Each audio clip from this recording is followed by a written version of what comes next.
It's the beginning of June in 1988. Here are your trivia questions to start the show. Write down your answers so you can keep track of how you do. For music, I'm going to give you the lyrics. You tell me the song. Number 1, Kissing Like a Bandit, Stealing Time. Number 2, Mirror Queen, Mannequin, Rhythm of Love. Sweet Dream Saccharine, Loosen Up. Number 3, Maybe I Didn't Love You, As Often as I Could Have. And number 4, I've had enough of danger and people on the streets. I'm looking out for angels, just trying to find some peace. Here are 3 questions for the movies. Number 1, in which movie did Hodges and Pac-Man rule the streets? Number 2, the Dietz family is bothered by whom? And number 3, which late 80s movie, still in the theaters here in June of 1988, was the biggest box office hit in the 80s for Robin Williams? And for TV, there's only one, but it's a difficult one. Which 1988 TV comedy was Matthew Perry's first chance at a starring role? The answers are coming up, plus a closer look at the rest of television, music, and movies from June 1988. You're watching This Week in the 80s, so click that subscribe button and stay tuned.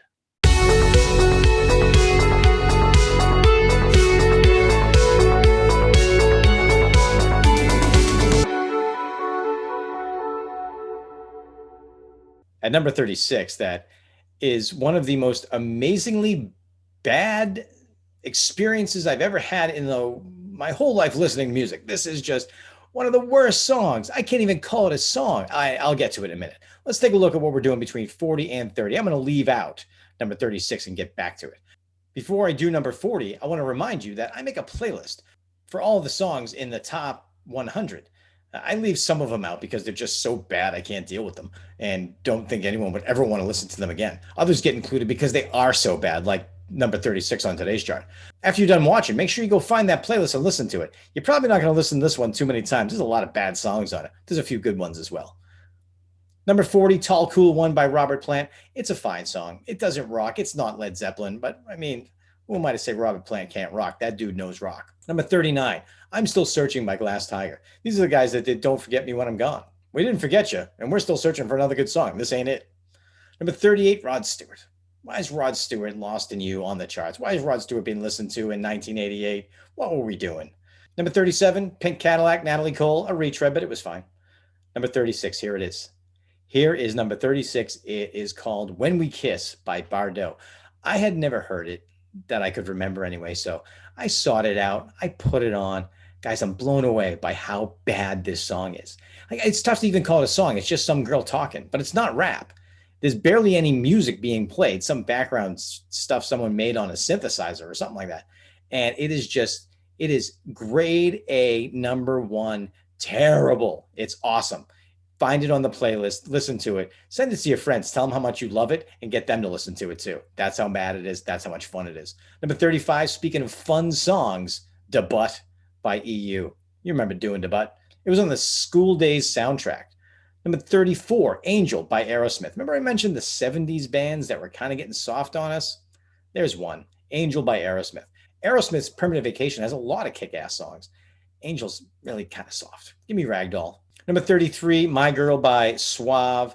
Number 32, one of our lyrics from our quiz for the day. It is Kissing Like a Bandit, Stealing Time. You know it. That, of course. Underneath the Sycamore Terrae. Number 31, Under the Milky Way by The Church. That's a good song. It's simple. 30 to 20 had some serious rock songs to crank. And a few that probably shouldn't have been around at all. But number 30, New Sensation by INXS. This is off the Kick album. INXS Kick is an album that I listen to beginning to end often. Number 29, Beds Are Burning by Midnight Oil. Now, at this point in time in life, I was 15, so I didn't really understand the politics behind it, but Midnight Oil kicks ass, man. Peter Garrett is awesome, and he's super fun. I saw him in concert. Number 28, Icehouse with Electric Blue. So this song was written by the lead singer of Icehouse and John Oates of Hall & Oates. Daryl and John had broken up. I mean, they had been together long enough. They pretty much ran out of good stuff. Daryl's, producing his own album. So John Oates goes off and tells the guys from Icehouse that he likes their music. So the guys from Icehouse are like, holy crap, John Oates likes our music. So they get together and they write this song. And John Oates loved it. And he wanted to record it with Daryl Hall if Icehouse wasn't going to do it. Well, Icehouse did do it, and it turned out to be their biggest U.S. hit, Electric Blue at number 28. Number 27, Our second lyric of the day. I'm sure you guys got this one. This was pretty simple. Mirror Queen, Mannequin, Rhythm of Love, Sweet Dreams, Saccharine, Loosen Up, Loosen Up. Yeah, you know it. Pour Some Sugar on Me, Def Leppard. Number 26, Mercedes Boy by Pebbles. Number 25, Dreaming by OMD, Orchestral Maneuvers in the Dark. They did better. That one was all right.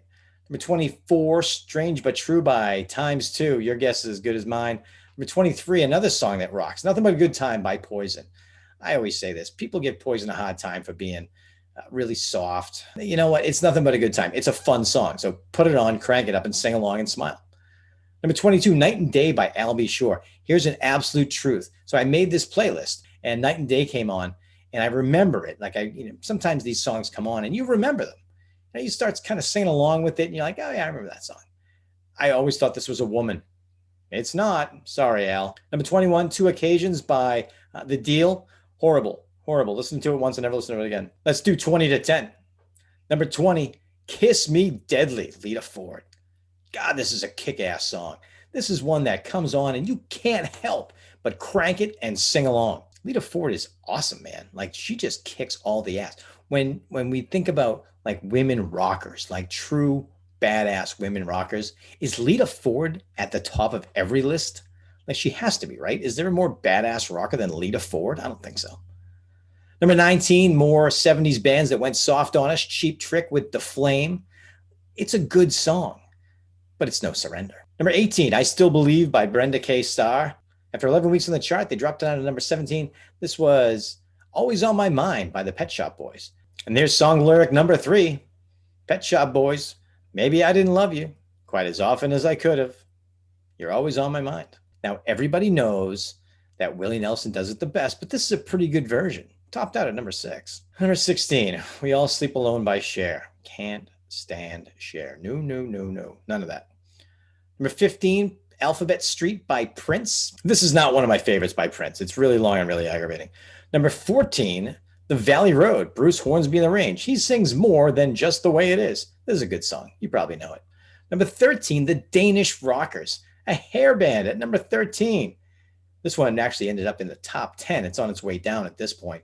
Wait by White Lion. Number 12, Dirty Diana, Michael Jackson. Number 11, sort of a dark song by Belinda Carlisle. Belinda was kind of the poppy, fun girl. You just figure she's got a smile on her face and she's singing happy songs. Then she comes out with this dark version of herself with Circle in the Stand. I mean, it's an okay song, but, I'd rather go on vacation. Number 10, Anything for You by Gloria Estefan and the Miami Sound Machine. It's not my favorite song, but man, can that girl sing. Number 9, Make It Real by the Jets. Why is that in the top 10? Number 8, I want to talk about rockers going soft. Here's another one. Foreigner. Love Foreigner. I Don't Want to Live Without You. Don't love that song. Foreigner rocks. Just keep rocking, guys. Number 7, another one. Another poppy, smiley 80s female icon going real dark. Debbie Gibson with Foolish Beat. Number 6, Brenda Russell and Joe Esposito with Piano in the Dark. Number 5, Together Again by Rick Astley. Rick Astley has like a sound, right? And every Rick Astley song has that sound. Number 4, remember a little while ago I said Hall & Oates really didn't have much going on? Well, they did. They had the number 4 song on this chart with Everything Your Heart Desires. That's forgettable. I had to listen to it twice and realized I don't want to listen to it again. Number 3, my buddy, Samantha Fox. Good old Samantha Fox, Sammy Fox with Naughty Girls Need Love Too. She gives us to us straight and does a little bit of rapping as well. Naughty Girls Need Love Too. Number 2, super 80s tune. As 80s as 80s can be, Shattered Dreams by Johnny Hates Jazz. The number 1 song on the chart, and the final song from our quiz, One More Try by George Michael. I've had enough of danger and people on the streets. I'm looking out for angels, just trying to find some peace. It's not the worst top 40 that I've done, but it's certainly not the best. It has a lot of stuff that stood the test of time and a lot of stuff that just got absolutely forgotten, and for good reason.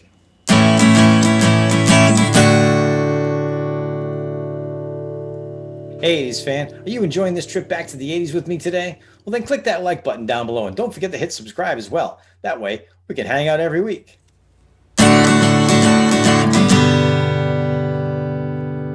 Have you sat in front of your streaming services and scrolled through and just thought, yeah, I just want to watch something good. I just want something to jump out and say, yeah, this is a great movie. This is the one you should watch. If you were trying to do the same in June of 1988, standing outside the box office, you wouldn't have had to think long. There were a ton of amazing movies that were available all at the same time. I'll talk about number 10 in a little while. Number 9, Moonstruck with Cher and Danny Aiello. As you can probably guess, this one's not on the top of my list, but a lot of people liked it, and I can understand why. Number 8 this week, Friday the 13th, Part 7. Like, what are they doing releasing Part 7? I'll tell you what they're doing. They're spending $3 million on it and grossing 18. They knew that they were waning. They knew that they were slipping, but they couldn't stop making them. They tried to make it a little less gory. They cut out a whole bunch of the super bloody scenes, and people complained. They just couldn't win. Number 7, 5 from the week before, Beetlejuice. Beetlejuice, Beetlejuice. That's one of our trivia questions. The Dietz family was bothered by Michael Keaton playing Beetlejuice. Number 6, Colors. Colors is one of those movies that I've just seen 1,000 times. I'm trying to get Robert Duvall on this show to talk about Colors with me because I've seen it so many times. It is crazy. It's Duvall, it's Sean Penn, it's Maria Conchita Alonso, it's one of the Wayans brothers. Like, there are so many great actors in this movie, and it's so quotable. It's so much fun. That's not Rocket. Number 5 is Willow. Let me tell you something about Willow.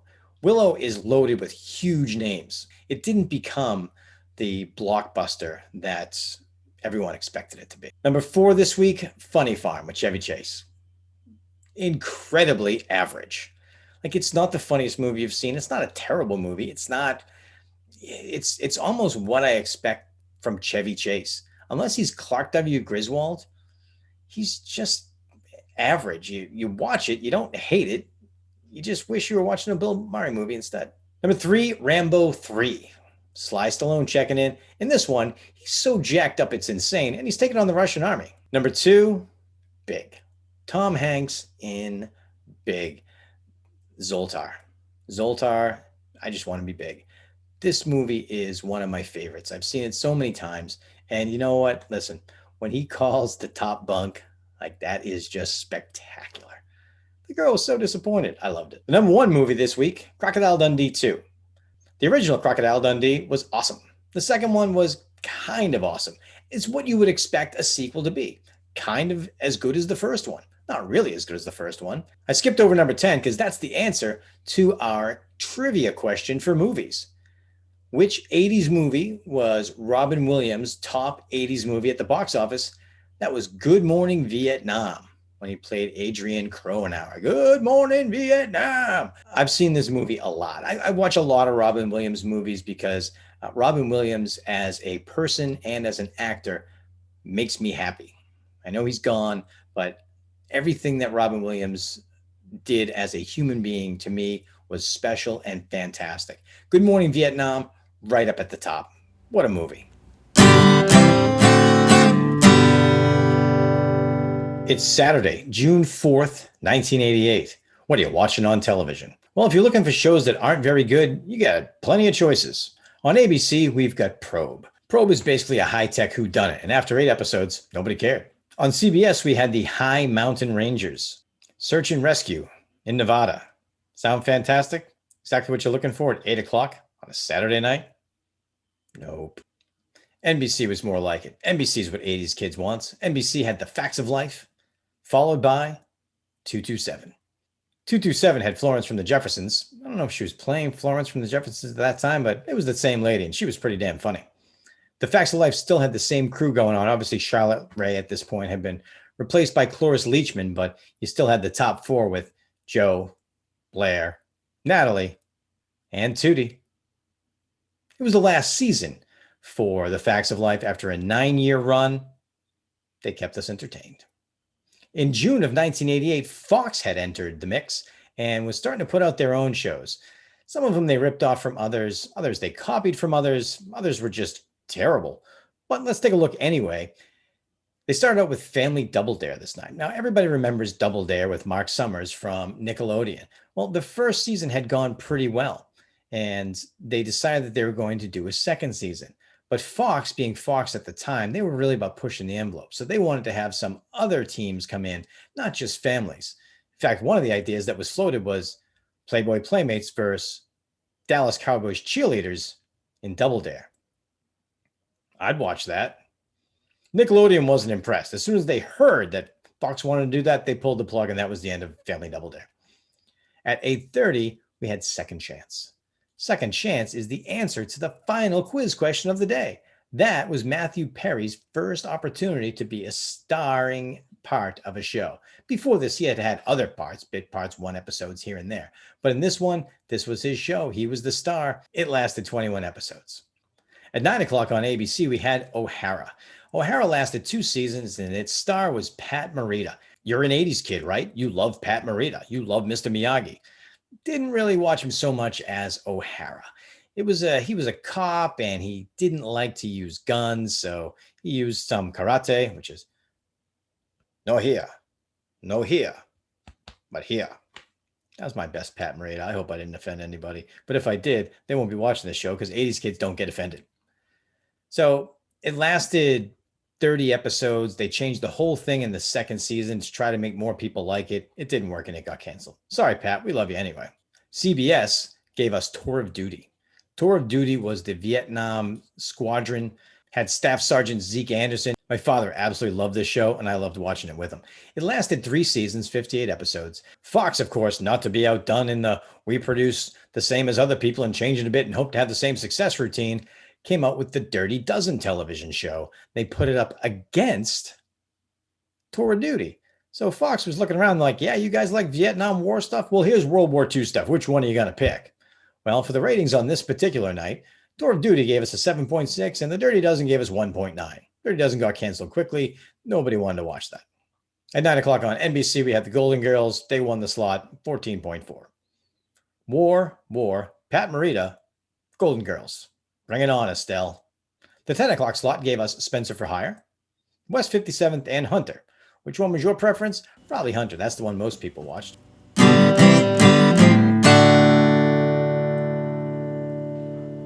This brings us to the end of another week of This Week in the 80s. Be sure to leave a comment and let me know how you did on the quiz. Did you get them all? Did you really? Thanks so much for watching. Make sure you click subscribe and like. Those are so important to me. They make me really happy. I'd love to have you along. I'll see you next week right here for more This Week in the 80s.